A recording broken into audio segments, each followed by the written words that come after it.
Hey everyone, how you doing? Welcome to Impact Conference 2017. My name is Josh Brink and I'm going to talk for 7 minutes on how you can live a more purposeful life.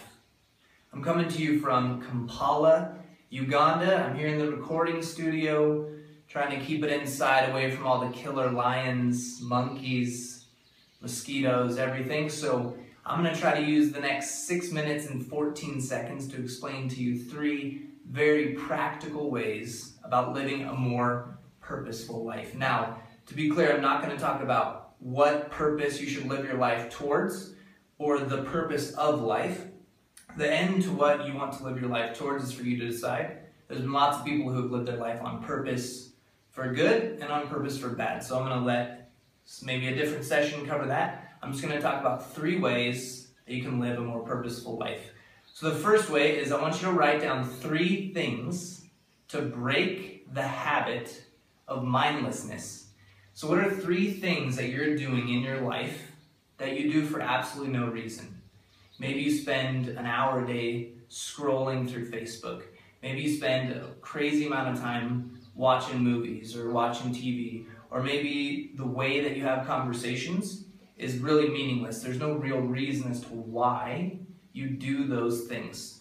So the first thing I want you to do is write down 3 things that you do for absolutely no reason. One of the main reasons why people don't live a purposeful life is because they do things and they don't know why they do them. So the key component that we know of on how to live a purposeful life is to begin doing things that you're doing on purpose, or you know why you're doing those things. So we want to know, why are you doing the things you're doing? If you can answer the question of why you're doing them, and that why lines up with things that are important to you, then you will lead a more purposeful life. The second thing you need to do is you need to write down 3 things that you have to do in your life that you might not want to do, or they might not line up with your purpose. Maybe you have to go to work, but you don't necessarily think it fulfills your purpose in life, or doing laundry, or whatever those things are that you just have to do every week that take part of your time, but you can't necessarily answer the question of like, this is really important to me, this lines up with my core values. Now what I want you to do with those 3 things is not give them any more power than they should have. So all you need to do is just to simply say, here's 3 primary things that I do in my life that I have to do, that I'm not getting out of, but I do them because I need to, and just leave it at that. That means next time you're doing that thing, you don't have to spend a ton of time feeling like you're wasting your life. You just do it, get it done, and be done with it. And there's a lot of times that this can be like a huge part of your life. Maybe you don't feel like your job is bringing meaning or purpose to your life, and that's fine. There's lots of people in the world who just go to work because they need to feed their families, and that's all it has to be. It doesn't have to be more than a job. Now maybe you want to move that part of your life, your employment, or maybe going to school, to something that has more meaning for you, but tomorrow when you wake up, if you still have to go to work, you can't spend the whole time in an existential crisis of my job brings no meaning. There's lots of people in that category, so what you can do is just simply not give it more power than it deserves. If you spend 8 hours a day at work, then leave it at work, understand that it has its purpose, and spend the rest of your time doing things that line up with your core values, that line up with your why. The last thing I want you to do is I want you to write 3 more things. I want you to write 3 specific things that you can currently start doing, or things that you already do that line up with your meaning, with your purpose, that line up with your why, that line up with your core values. Now I want you to write those 3 things down, things that you know maybe you spend 20% of your time doing that come into 80% of the biggest fruit in your life.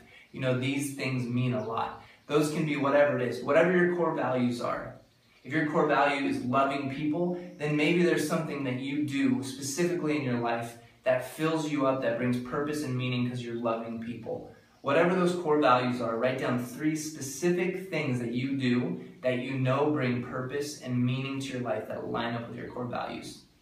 Now you should have a list of 9 things. 3 things that are mindless, 3 things that you have to do that you're not getting out of, but we're not going to give those things power. And then 3 more things that you know when I do these things, that I'm doing them on purpose, they line up with my core values and they bring meaning and purpose to my life.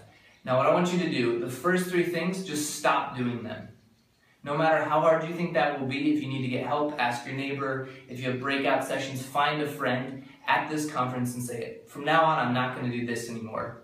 From now on, I'm not going to spend an hour a day scrolling through Facebook. From now on, I'm not going to watch TV 7 days a week. From now on, I'm not going to have meaningless conversations. Immediately, starting right now, eliminate those 3 things from your life. What that will do is that will free up a significant chunk of time and brain space to begin focusing on things that have meaning.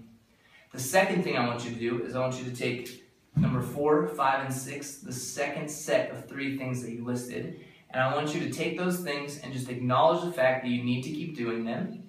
I want you to identify if maybe one of those things could become, in the future, something that has more purpose. For example, your job. And I want you to stop giving those 3 things any power. They are what they are. You got to wash your clothes, you got to do the dishes, you got to change poopy diapers. Stop worrying that those things aren't bringing meaning to your life. The last thing I want you to do is I want you to look at those last 3 things, number 7, number 8, and number 9. I want you to figure out how you can do more of those things. Even if you do just a little bit of one each day, or maybe do double what you currently do. Whatever those things that you're currently doing that bring purpose to your life, I just want you to do more of those. If you follow those steps, then starting tomorrow, you will be living a more purposeful life. Love you guys. Have a great conference.